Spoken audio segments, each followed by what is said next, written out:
Luto na yung ating chicken vegetables noodle soup. Ready to drink na. Ay, yummy, yummy. And for today's video, gagawa tayo ng chicken soup with vegetables and chicken noodles. So, ito yung gagamitin natin para sa ating soup.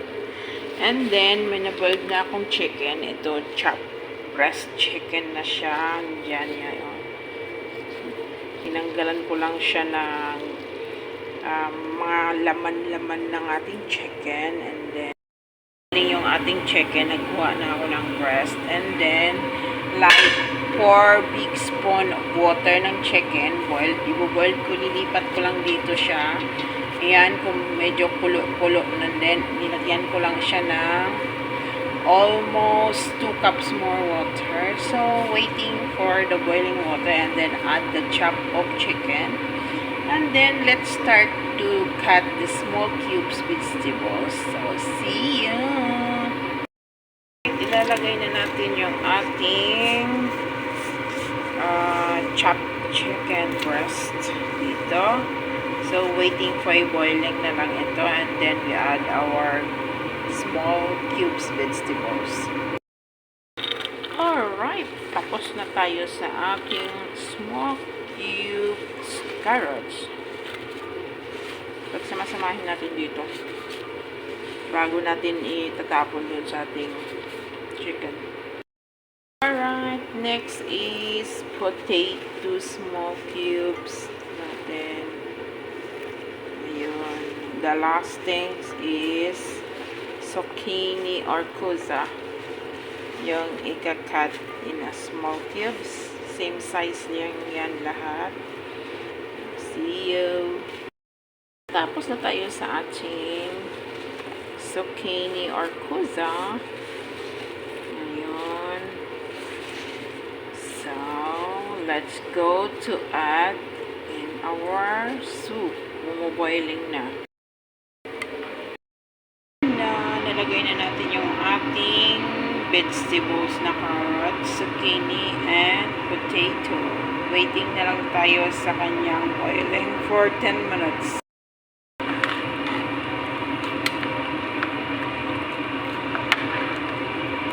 Then, i-add na natin yung ating chicken noodles. So, now, we put black pepper and a little bit of salt.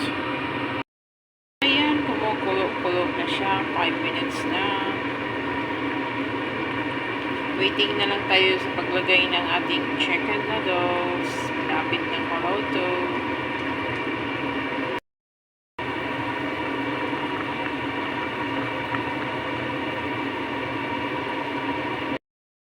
Let's start to add our chicken noodle soup.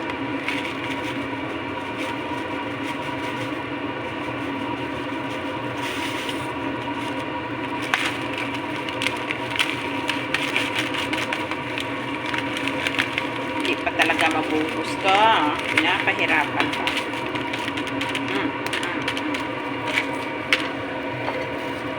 Mix natin para hindi magkabuo-buo yung mga noodles.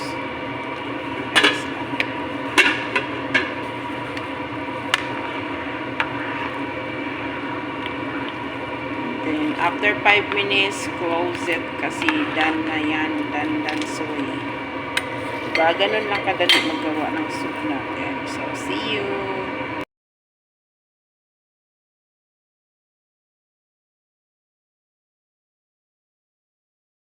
Luto na yung ating chicken vegetables noodle soup. Ready to drink na. Ay, yummy, yummy.